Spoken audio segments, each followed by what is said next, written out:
Vous êtes sur TV5 Monde, merci d'être avec nous. Bienvenue si vous nous rejoignez dans 64 minutes. Le Monde en français, c'est l'heure du rappel des titres. À la une, l'affaire Dieudonné. Le Conseil d'État français interdit le spectacle de l'humoriste prévu à Nantes ce soir. Il estime qu'il y a bien un risque de trouble à l'ordre public. Il donne ainsi raison au gouvernement français contre le tribunal administratif qui avait dans un premier temps autorisé le spectacle. Michel Djotodia, plus seul que jamais, le numéro 1 du régime centrafricain pourrait quitter le pouvoir. Son sort se scelle peut-être au Tchad. Un sommet des États d'Afrique centrale s'y déroule en ce moment. Un avion vient d'être envoyé à Bangui pour amener au Tchad les 135 députés centrafricains. Et puis peut-être un début de sortie de crise politique en Tunisie. Le Premier ministre islamo-conservateur Ali Larayed démissionne, comme le souhaitait l'opposition. C'est le ministre de l'Industrie, Mehdi Joma, qui prend le relais. Il est chargé de former d'ici 2 semaines un gouvernement d'indépendants. Objectif, conduire le pays à des élections. Nous sommes ensemble depuis un peu plus de 60 minutes. Vous avez manqué le début de votre grand journal. Voici l'essentiel de 64 minutes. Nous avons assumé nos responsabilités dans des conditions très difficiles.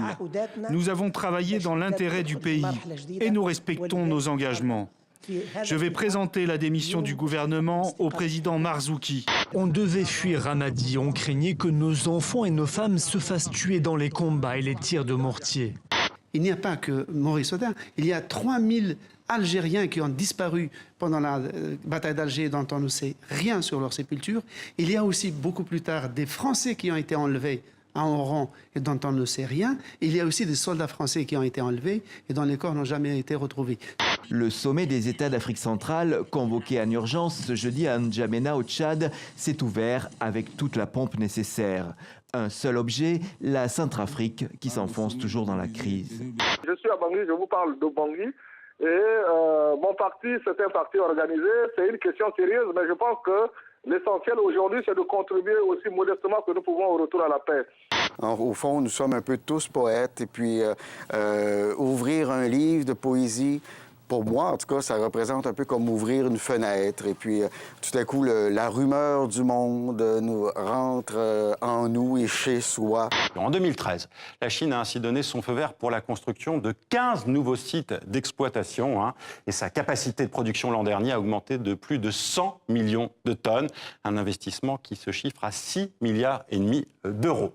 Vous avez des Roms médecins, avocats, vous avez des Roms qui travaillent au ministère des Affaires étrangères, vous avez des Roms qui travaillent... Ils vous appellent, ils sont contents, comment ils réagissent à cette chaîne? Ils sont très contents parce qu'on leur a donné la possibilité d'avoir leurs médias. J'ai aujourd'hui une triple culture, la culture rome, la culture française et la culture roumaine. Je pense que ça peut être qu'un enrichissement. La folie de certains dessins, la provocation, le décalage, c'est le changement de regard. Et ça, je crois que c'est essentiel pour nos libertés. Peut-être le premier long métrage belge inspiré du néo-réalisme, donc il date de 1958. Bonjour, ça va? Bonjour, salut. Il faudrait réparer la cabane. Surtout le toit. Oui, en effet. Bien sûr, il est pourri.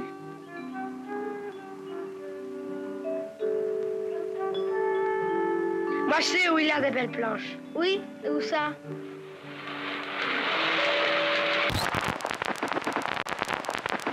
C'était 64 minutes Le Monde en français, votre grand rendez-vous d'information. Merci à vous de l'avoir suivi. À très vite sur TV5 Monde.